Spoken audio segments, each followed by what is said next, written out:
Keisha Butts with the CTV News Update. The Partnership for Civil Justice Fund is demanding a public investigation into possible police collusion during Wednesday's Capitol rampage. The group says far-right mobs could only have stormed the Capitol, destroyed property, and broken into the Senate chamber with police collusion. They say officers who calmly opened barricades to let the crowd enter and those who took selfies with people in the mob cannot go without investigation and penalty. What happened here could not happen unless the police allowed it to happen. And by that, I mean that we know the police have met peaceful protesters, racial justice protesters, anti-war protesters in full riot gear. They have all of the personnel they need. They have all of the material they need. They have all the tactics they need. They chose not to use them when they knew that there was a right-wing violent mob that was coming to town and planned to march on the Capitol. The group says in addition to investigating incitement to the violent sedation by a U.S. president, GOP congressional members and sworn law enforcement officers who aided and abetted the action must also be held accountable. A U.S. Capitol police officer was among the deaths in Wednesday's uprising. 54-year-old Brian Sicknick was injured while physically engaging with the protesters. Officials say Sicknick was hit in the head with a fire extinguisher and returned to his office where he collapsed. He is the fifth person to die in connection with Wednesday's breach. The D.C. Police Union is coming down hard on the leadership of the U.S. Capitol Police Department. Union Chairman Greg Pemberton says those at the helm of the Capitol Police were ill-prepared for the attack by insurrectionists. Pemberton says it's still unclear how the riotous mob was able to get into the Capitol so quickly. The union says members of the Metropolitan Police played a role in securing the Capitol and seizing dozens of weapons, including bombs and Molotov cocktails. One Maryland lawmaker helped arrange multiple buses to the Trump rally, which turned violent. Republican delegate Daniel Cox from Frederick, a strong supporter of President Trump, arranged the effort in partnership with the Frederick County Conservative Club. It's unclear if any of the rioters Wednesday at the U.S. Capitol were part of his entourage, but at least 9 Marylanders have been arrested for their involvement. One man actually wore his work badge around his neck, clearly identifying him as an employee of Navistar Direct Marketing, a printing company in Frederick. On Thursday, Navistar swiftly fired him. As officials assess what went wrong at the Capitol on Wednesday, reaction to the deadly riot at the U.S. Capitol continues. Retired Howard University professor Dr. Alvin Thornton says what happened on Wednesday should come as no surprise given the arc of Trump's life. He is very deeply troubled, obviously, by losing the presidency, but more importantly, he's deeply troubled by the fact that what he fought all of his life against, the acceptance of diversity, the acceptance of pluralism accommodated by democratic institutions, as he's fought his whole life against that, is now being manifested in a Black woman as the vice president of this country, in a Black woman who defeated him in Georgia, Stacey Abrams, in an older white male of his generation who has clearly and does clearly accept pluralistic democracy, constitutional democracy, presidency constrained by a constitutional framework, all things that he adamantly opposes. You're watching CTV News. I'm Keisha Butts. We'll be back in one moment. Hey world, I have a quick message. It's about safe driving. All right, let's go. Anytime you're driving, have the seatbelt buckled tight, both hands on the wheel and your phone out of sight. When not in your hand trying to text somebody back, because if you do, your car might get smacked. The moral of the story, just put your phone down. The people on the road will stay safe and sound. Put your phone down, put your phone down. People on the road will stay safe and sound. Yeah.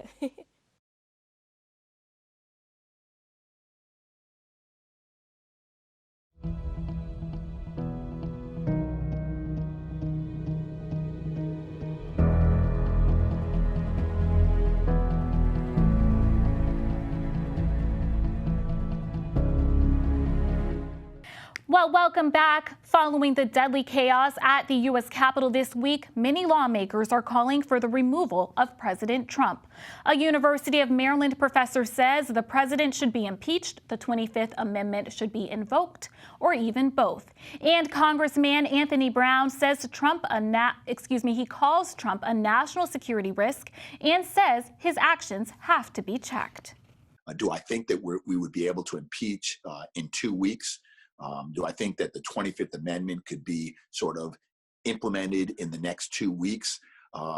It's hard to say, but it's not likely. So I think most important, we've got to be vigilant and we have to be prepared to take whatever extraordinary actions. The impeachment, in a sense, it would be less controversial because there's an argument about what inability to execute the office constitutes under the 25th Amendment. But from a practical standpoint, the 25th Amendment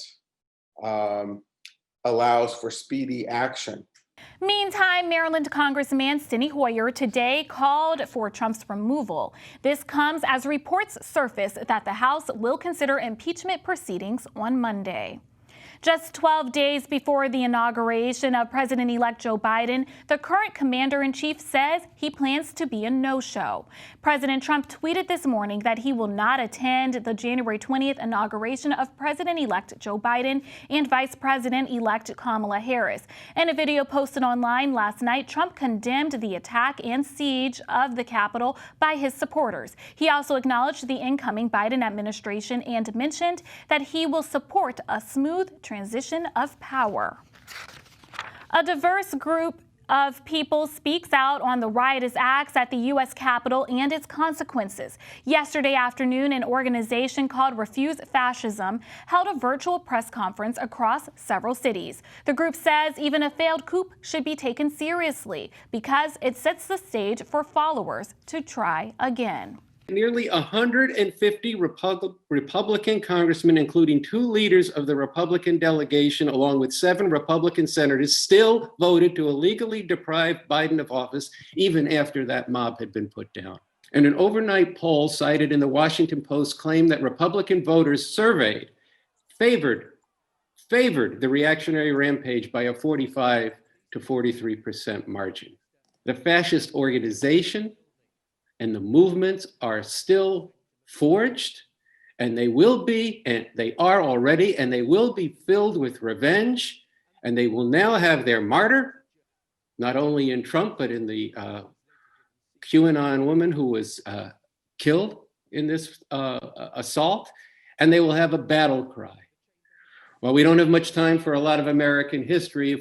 Those who recall, the defeat at the Alamo became a battle cry, remember the Alamo, and we should be cognizant of the possibility and probably the likelihood of remember 2020 will be a rallying cry for these fascist forces for some years to come.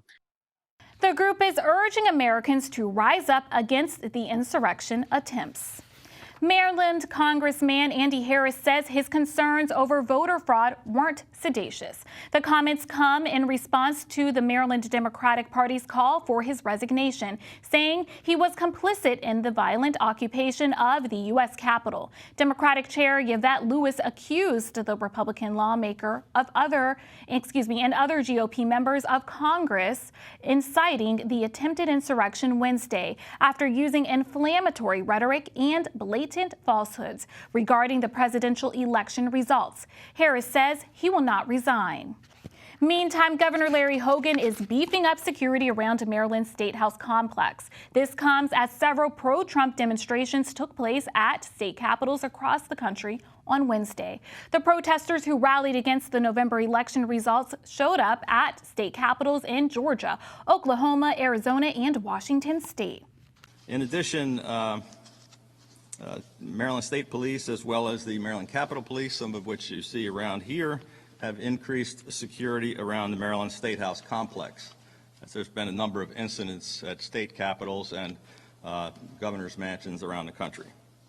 The coronavirus continues to devastate Maryland communities. This as the state nears a total of 300,000 COVID-19 infections. The Maryland Health Department today reports more than 3,700 new cases. The agency also reports 43 new deaths. Currently, more than 1,800 residents are hospitalized with the virus. Proposals to revise the Maryland state song may take longer than expected. The lyrics to My Maryland, were written by a Confederate sympathizer during the Civil War, which has caused controversy. But instead of replacing the song this year, some lawmakers want to simply repeal it. Congressman Jamie Raskin co-wrote a new version this summer, but now he has competition from at least 2 other songwriters. The Raskin song, co-produced with Steve Jones of the DC Labor Chorus, was performed by Northwestern High student London Meva. Maryland, my Maryland, I'm coming back again. From the western mountains to the ocean city shore, Rockville to Baltimore. Delegate Cheryl Keegan is sponsoring the Repeal Bill. She tells Maryland Matters that replacing the song is not a priority this year.